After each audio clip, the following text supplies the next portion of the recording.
Olá pessoal, estamos começando mais uma aula de português instrumental. Hoje vamos falar sobre paráfrase. Na verdade, a gente sempre fala um pouquinho sobre paráfrase nas aulas, né? Mas hoje vamos ver exatamente aqui os tipos de paráfrase e as técnicas para parafrasear corretamente um texto. Bom, então o que seria paráfrase? Paráfrase quer dizer reescrever um texto com outras palavras. Então, aqui no nosso curso de escrita acadêmica, né, a gente sempre vai estar fazendo referência a outros textos. Tudo que a gente escreve é com base em outros textos que a gente leu. Então, a gente vai desenvolver aqui as competências de citação, que é copiar uma parte do texto, e de paráfrase, que é reescrever com outras palavras. Isso é importante porque a reescrita enriquece o texto, né? A citação também é muito importante, a gente vai ver mais para frente, mas a paráfrase ela torna o seu texto mais rico e também dá esse caráter de autoralidade. A gente pode entender então a paráfrase como uma forma de tradução do texto, né? Pega um outro texto e traduz para aquele contexto que você está usando ele, ou como uma forma de degrau, né? Porque o texto acadêmico sempre vai ser uma coisa que te leva para outras leituras, né? Então, seria uma espécie de degrau, conectando esse leitor do seu texto com aquele conhecimento que você está querendo passar. Então, ele vai usar o seu texto como uma espécie de degrau para chegar nas leituras mais aprofundadas. Então, tem essas metáforas aí que o autor usa para explicar o que é paráfrase, mas a metáfora que eu mais gosto é da diluição, né? Você pega aquele trecho do texto que você está parafraseando e vai diluir ele no seu texto, vai pegar aquela ideia e espalhar ela pelo seu texto, construindo sentido, né, através dessa colcha de retalhos. Ou melhor dizendo, dessa teia discursiva, né? Agora eu lembrei que escolhi não falar colcha de retalhos, porque parece uma coisa mal feita, né? Enfim. E daí a gente precisa primeiro estabelecer aqui os conceitos que a gente vai usar, né? Então, a paráfrase ou citação indireta seria uma reescrita com indicação de fonte. Então, você vai citar um texto, você pega um trecho dele, você reescreve esse trecho e você indica a fonte do texto, né, usando as normas de citação e de referência. Já a citação ou citação direta é uma cópia do texto com indicação de fonte. Então, a citação, né, a cópia do texto é muito importante, porque ela vai manter as palavras originais. Você pode pegar qualquer trecho de textos e usar na sua escrita. Isso é diferente, evidentemente, do plágio, né? O plágio seria a cópia sem indicação de fonte, então ele pode ser feito com uma má intenção, né? Ou pode ser feito por um despreparo, né? Uma inabilidade. Mas, na verdade, plágio constitui crime, né? E mesmo a reescrita sem indicação de fonte é uma prática que não é aceita no meio acadêmico, né? Uma prática antiética. Como a gente viu na aula sobre intertextualidade, a intertextualidade que a gente faz na academia, ela sempre é explícita, né? Ela sempre vai ter a indicação de fonte e ela sempre vai ter o maior número de referências possível, né? Então, aprender as técnicas de paráfrase e de citação é uma das coisas mais importantes.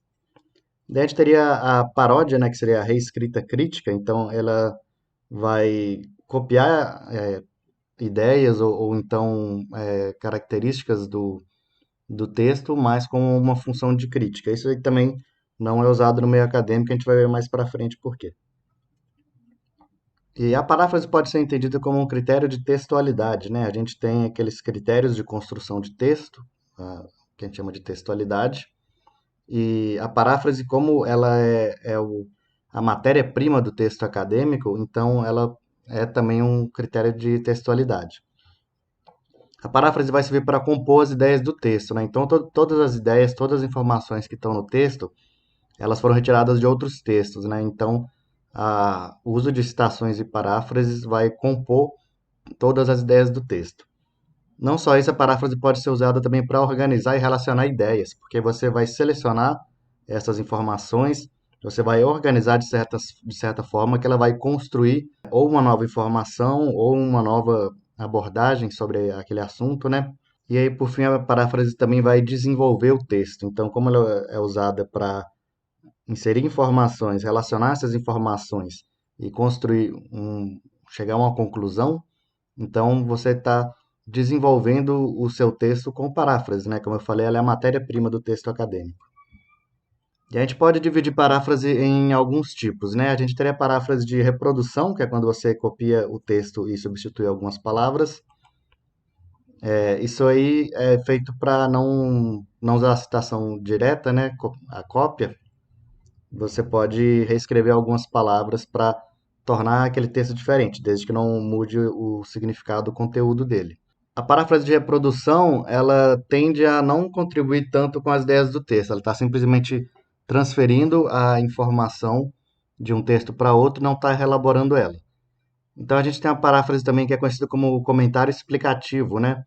Você vai pegar um trecho de um texto e reescrever ele de modo que você tente explicar o que o autor quis dizer.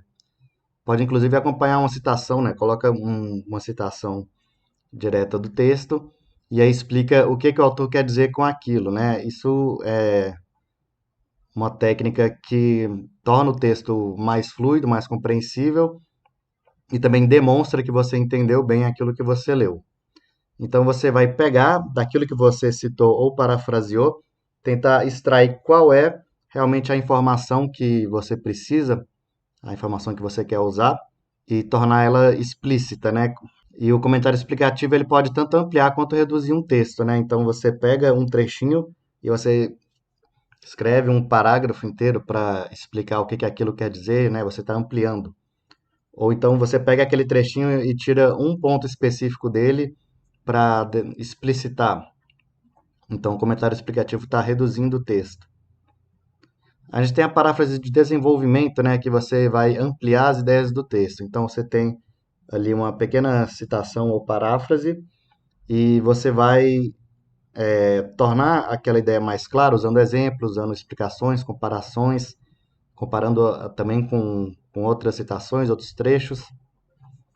E daí a gente tem a paráfrase de resumo, que é aquilo que a gente viu na aula anterior, né? A redução do texto ao seu estado mínimo de informação, né? E a gente tem a paródia. A gente pode considerar como paródia uma repetição de um texto com diferenças, diferença de conteúdo mesmo, né? E a paródia, ela fornece um distanciamento crítico do texto, então você vai criticar ele, expondo as suas contradições, explicita as contradições do texto. Se a gente pegar um clássico da sétima arte, como Todo Mundo em Pânico, esse filme ele é uma paródia de outros filmes, né? Especialmente da série Pânico, que estava muito em alta na época, e ela vai pegar aquele trabalho original e vai explicitar as contradições dele, vai mostrar quanto que é ridículo determinadas coisas no filme, né? Por exemplo, quando o assassino liga para a pessoa, né? Ela já fica desesperada, não sabe nem quem que está falando com ela, não sabe nem se aquilo é de verdade, não chama a polícia. Então ele vai, através da reescrita, mostrar onde está o absurdo, o ridículo naquilo. E nem toda paródia precisa ser ridícula, exagerada, né? Que nem o Todo Mundo em Pânico, ela pode ser também uma forma extremamente sofisticada e ácida de humor. A paródia, logicamente, não tem lugar no texto acadêmico. Você não pode colocar nada que tenha ironia no seu texto, né? Porque a ironia é sentido figurado, né? E no texto acadêmico, tudo que você escreve vai ser entendido com sentido literal. Então, caso você queira criticar um texto, né, ou expor as falhas de uma argumentação, você precisa citar ou parafrasear esse texto, e daí você precisa explicar de forma bastante clara, né, e usando referências qual é a sua crítica. Então não existe lugar para paródia, não existe lugar para ironia e para deboche, né, no texto acadêmico. Eu coloquei aqui a citação do conceito de paródia só porque é uma coisa que sempre é colocada quando falam em tipos de paráfrase e que vai ser bastante usada em gêneros literários, né, dentro da escrita literária, né, da escrita figurativa. Existe a paródia, mas no texto acadêmico não é permitido assim, não cabe mesmo colocar nada que contenha ironia. Daí, por fim, a citação. A citação pode ser direta ou indireta, ou seja, a citação direta, que é você copiar um trecho do texto, e a indireta, que é você reescrever um trecho do texto, e a citação sempre vem com a indicação entre parênteses, né, daquele texto que você está citando. Geralmente usa-se a chamada autor-data, né, que coloca o nome do autor e o ano, entre parênteses. E quando a gente fala de citação direta e indireta no texto acadêmico, existem algumas regras de etiqueta que são esperadas, né, você seguir. Uma delas seria evitar o APUD, né, não usar APUD. Daí, para quem não sabe, APUD é quando você faz uma citação de citação. Você está lendo um texto, existe uma citação naquele texto e você vai copiar ou parafrasear ela para o seu texto. Ora, você não leu o texto original, então, né, não é correto fazer esse tipo de citação. O APUD ele costuma ser usado para fazer referência a textos raros, né, textos que você não tem acesso, que não são editados há muitos anos ou que só existe um manuscrito numa biblioteca específica, esse tipo de coisa. E daí a recomendação é, na verdade, você evitar usar esse tipo de fonte. E quando usar, você vai fazer a citação, a citação de citação, né, usando o APUD. Mas não é de bom tom ficar usando o APUD no texto, porque isso vai evidenciar um despreparo seu, assim, né? Vai evidenciar que talvez você não tenha lido ou não tenha entendido aquilo que leu. Não é muito de bom tom ficar usando. E outra coisa é que você não pode usar a citação de citação simplesmente porque você não quis ler o texto, né? Você está lendo, você vê que tem aquela citação, você vai lá na lista de referências, encontra o texto original e vai ler o texto original para citar ele, né? Então isso é algo que você pode fazer a qualquer momento, por isso que ficar usando a PUD é um indicativo que talvez você não tenha se dado ao trabalho de fazer isso, de procurar as melhores referências. E outra regra de etiqueta que é importante seguir é evitar citações diretas que sejam muito longas ou muito frequentes. Porque se o seu texto ele for composto, né, em grande parte por citações diretas, então você não está realmente produzindo um texto, escrevendo um texto, mas simplesmente colando trechos de outros textos. Isso não é de bom tom. E mais uma vez é um indicativo que talvez você tenha tido preguiça ou tenha tido despreparo, né, não tenha entendido bem o que leu, esse tipo de coisa. Existem algumas exceções, né? Por exemplo, quando a gente faz um trabalho na área de literatura, por exemplo, você vai ter que mostrar um texto e daí analisar ele. Então você vai colar citações enormes, assim, né? Ou então vai ficar picotando a citação e referenciando ela o tempo todo, citando ela o tempo todo, melhor dizendo. Ou no caso, na minha área também, né? Eu sou analista de discurso, então eu vou ter que colocar um texto ali e depois analisar ele. Então usa-se, né, citações muito longas, mas não são citações de texto acadêmico, são citações de obra documental, né? A pesquisa que a gente chama de documental, que é quando você vai analisar textos, ao invés de fazer experimentos, por exemplo. E daí, como fazer citações, né? A gente tem algumas normas de referência quando está falando sobre paráfrase, que vamos usar principalmente a NBR 10520 para citações e a NBR 6023 para referências. Essas normas elas têm um monte de regrinhas específicas, né, que você vai acabar precisando consultar depois, né? Alguns tipos de referência que não seguem a norma, a regra geral. Vou explicar aqui brevemente como funciona a regra geral, vocês vão ver que ela tem uma lógica. Então, primeiramente, citação indireta. Ela pode ser com o nome do autor explícito no texto ou sem o nome do autor explícito no texto. Como a gente pode ver esse texto, a firma corre que o sentido de um texto é construído na interação texto-sujeito. A gente vai usar a referência autor-data, que contém o sobrenome do autor, o ano, aí de preferência colocar também número de página, no caso da citação direta isso é obrigatório, na indireta é opcional. Só que aqui o nome do autor já está no texto, né? A pessoa escreveu o nome do autor dentro da frase, ao invés de colocar entre parênteses. Nesse caso, não, você não repete, né? Não pode repetir informação. Então, coloca o nome do autor no texto e logo do lado do nome do autor vai colocar entre parênteses a citação com data e número de página. Ou então o mais comum, né, que é não trazer o nome do autor explícito no texto.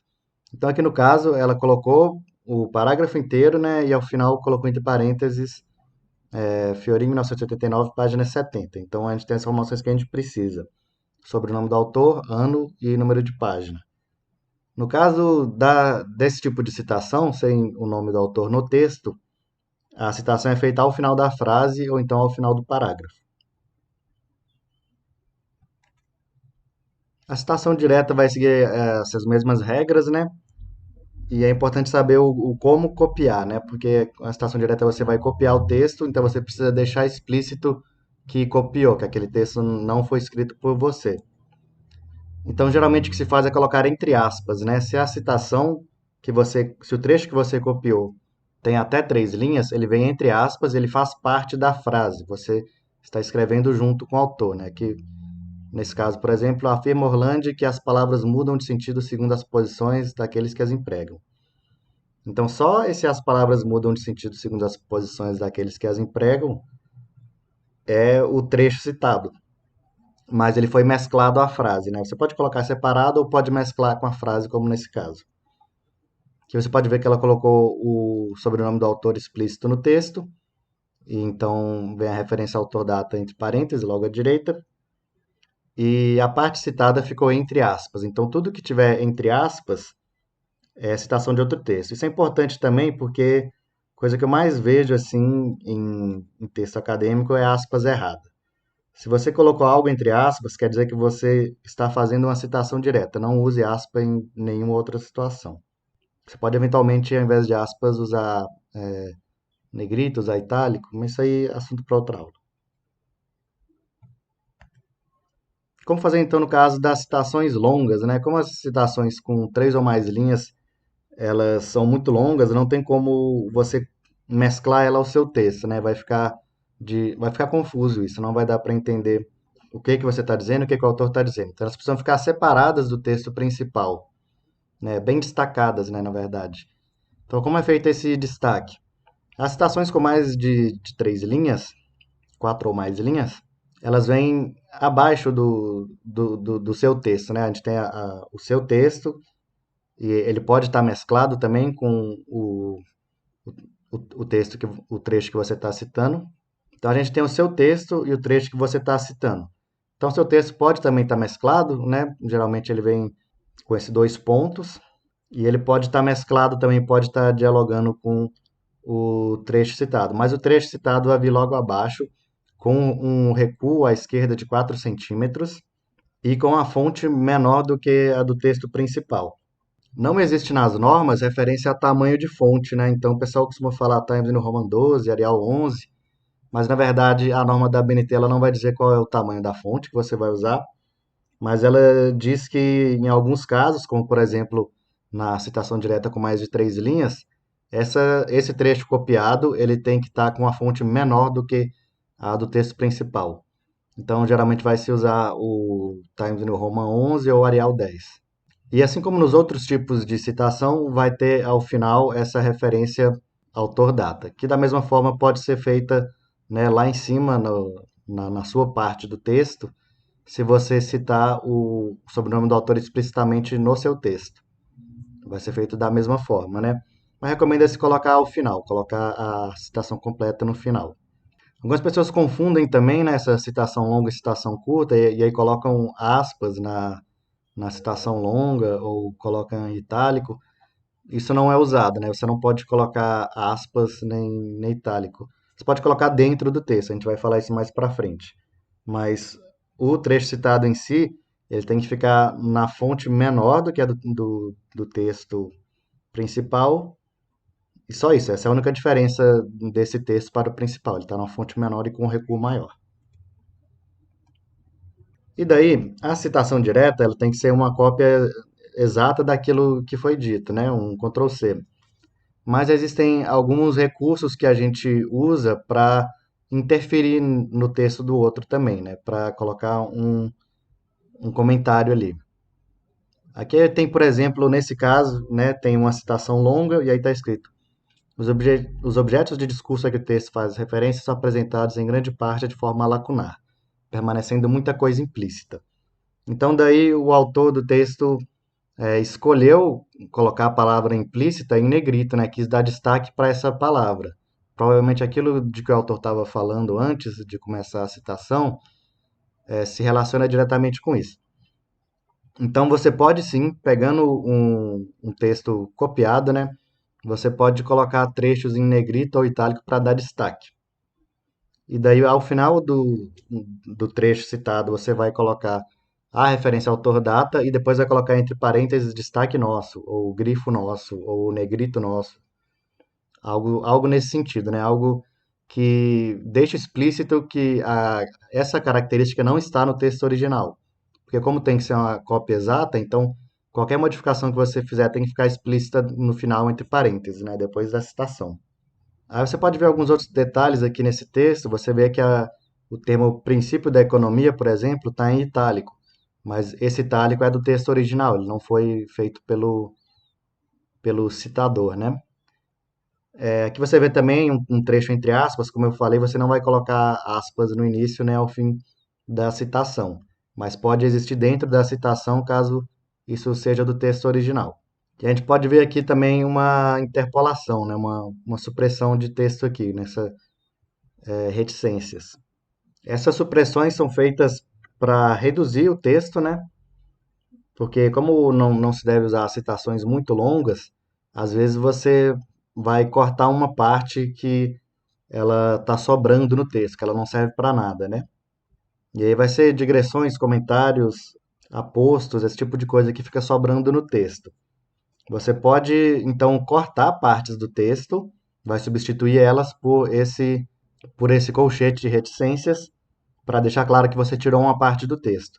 Só que tirar essa parte é um recurso que só pode ser usado para retirar excessos mesmo, né? Não pode ser feito de uma maneira que vai mudar o sentido do texto. Então deve ser usado com cautela. Bom, e por fim, a nota de rodapé. Quando usar notas de rodapé? Então, a primeira dica é evitar, né? Você deve usar com moderação a nota de rodapé. Para que serve uma nota de rodapé, né? Existem alguns tipos de nota de rodapé. Existe, por exemplo, a nota de citação, que não é usada no texto acadêmico, né? A não ser que você vai mandar um trabalho para uma revista e ela pedir, mas geralmente não se usa nota de rodapé para citação. Então, a gente viu aqui as regras de citação, né? Todas as regras que você precisa saber para citação entre parênteses, né, autor data, e isso não é feito em nota de rodapé, isso é feito no texto. Aí existe também a nota explicativa e a nota de tradução. Então a nota explicativa quer dizer, ela complementa aquele texto, né, ela continua daquele trecho que foi destacado, mas você acha que não cabe colocar ela no texto principal, tá fugindo muito da linha de raciocínio que você colocou, então você coloca essa nota explicativa lá no final explicando algo. Isso é muito, muito usado em livros, né? Mas deve ser evitado no caso de artigo, de monografia, esse tipo de coisa. E existe a nota de tradução também, que eu vou falar um pouquinho dela aqui. Então, nota de rodapé não é usada para citação de texto acadêmico, né? Então, você não vai citar um texto acadêmico numa nota de rodapé. Você pode, eventualmente, usar ela para citar fontes não acadêmicas. Então, para pensar. Você colocou uma informação no seu texto. Se você colocou uma informação, você tem que citar uma fonte. Mas se essa fonte não é um texto acadêmico, então como é que você vai fazer? Você vai colocar na nota de rodapé. Isso é usado, por exemplo, para sites, né? Imagina que eu estou escrevendo um artigo assim e eu falo sobre o MST. Aí, o MST. MST não é um bom exemplo, não, porque existe muito texto científico sobre o MST que você pode citar. Mas, sei lá, a Associação de Moradores do seu bairro. Aí fala, a associação foi criada no ano tal, serve para isso, é formada por não sei quem. Se você colocar esse tipo de informação, então você vai ter que citar alguma fonte. Então você coloca ali na nota de rodapé que isso foi retirado do site, ou foi retirado de um panfleto, ou alguém te disse, né? Pode ser uma informação oral também. Então, nota de rodapé não é usado para citação de texto acadêmico, mas pode ser usado para nota explicativa, para fonte oral, para fonte não publicada, né? Fonte não acadêmica, e para tradução também. Tem uma coisa que eu acho muito charmosa, acho de bom tom assim, que é você colocar, toda vez que você for fazer citação direta de um texto que não está em português, você deve fazer a citação em português no seu texto. Isso no caso das humanas, né? No caso das exatas, você vai escrever artigos em inglês apenas, né? Mas, enfim, não ficar mudando de idioma no corpo do texto. No texto principal, você vai usar sempre o mesmo idioma. E no caso de você precisar fazer uma tradução, você faz ela, não tem problema. Só que colocar lá na nota de rodapé, colocar uma explicação, né, de que você fez aquela tradução daquele trecho e colocar o original. Porque pensa bem, a citação direta ela precisa ter exatamente as palavras originais. Mas algumas pessoas, né, eu inclusive, não considera de bom tom você colocar texto em língua estrangeira. Então, como é que faz? Você vai ter que colocar os dois. Então, coloca um no texto e outro na nota de rodapé, então, ao contrário. Eu não sei se existe uma regra geral para isso, mas eu gosto de fazer dessa forma, né? Colocar tudo em português e sempre colocar a tradução na nota de rodapé. E além disso, existe a nota de tradução, né? Que ela, na verdade, é uma nota explicativa que vai explicar alguma coisa que precisa ser dita sobre a tradução daquele trecho. E ela não vai ficar explícita na tradução, né? Apenas na comparação. Então, eu acho legal, assim, colocar o texto dessas duas formas, né? Em dois idiomas. Bom, essas foram as normas para citação. Agora, quais são as normas para referência? Existe uma estrutura básica, né? A estrutura seria o sobrenome do autor, nome do autor, título, volume e edição, caso se aplique, cidade editorial. Então, essa é a regra geral. Esses elementos vão aparecer sempre nessa ordem. E daí as regras específicas seria caso de, né, não ter algum desses elementos ou ter algum outro elemento extra. Vamos ver alguns exemplos. Então, primeiramente, esse livro aqui da Ada Brasileiro, né? Então, sempre começa com o sobrenome do autor em caixa alta e sempre termina com a data, que no caso é o ano, né? Então, brasileiro, Ada M, Manual de Produção de Texto Acadêmico e Científico, São Paulo, Atlas 2013. Então, tem todas as informações que eu falei nessa mesma ordem. Com relação ao último sobrenome, ele vem por extenso em caixa alta. O restante dos nomes eu gosto de colocar as iniciais, né? Colocar abreviado. Mas você vai ver nos manuais geralmente dizendo que tem que colocar todos os nomes por extenso. Aí por isso eu optei por essa forma intermediária, né? O primeiro nome por extenso, o último nome por extenso em caixa alta e os outros todos com as iniciais. Você pode perceber também que essa citação aqui, ela tem um trecho em negrito, na outra eu não coloquei, né? Então, o trecho em negrito sempre vai ser o título principal. Então, aqui como está se referindo a um livro, é o título do livro. E daí tem gente que coloca em negrito, tem gente que coloca em itálico. Eu nem coloco grifo nessa parte. Que abaixo tem outra citação, né? Machado de Assis. E no caso do Machado de Assis, de alguns outros autores, eles têm uma forma consagrada que não seja o último sobrenome, né? Você não vai fazer citação dele com o nome de Assis. Até na biblioteca, quando você procura, você vê que ele está na letra M, né?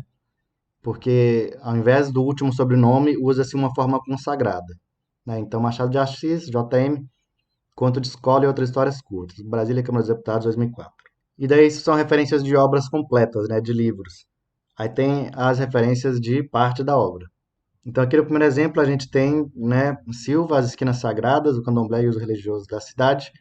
Isso é um capítulo de livro, né? Então, eu vou colocar aqui a palavra in, né, in, dois pontos. Antigamente esse in tinha que vir em itálico, acho horrível isso, nada a ver, ficar colocando itálico. Mas agora na revisão da norma que teve em 2018 tiraram isso, é só in, dois pontos, e daí a referência completa, do jeito que a gente viu antes, né?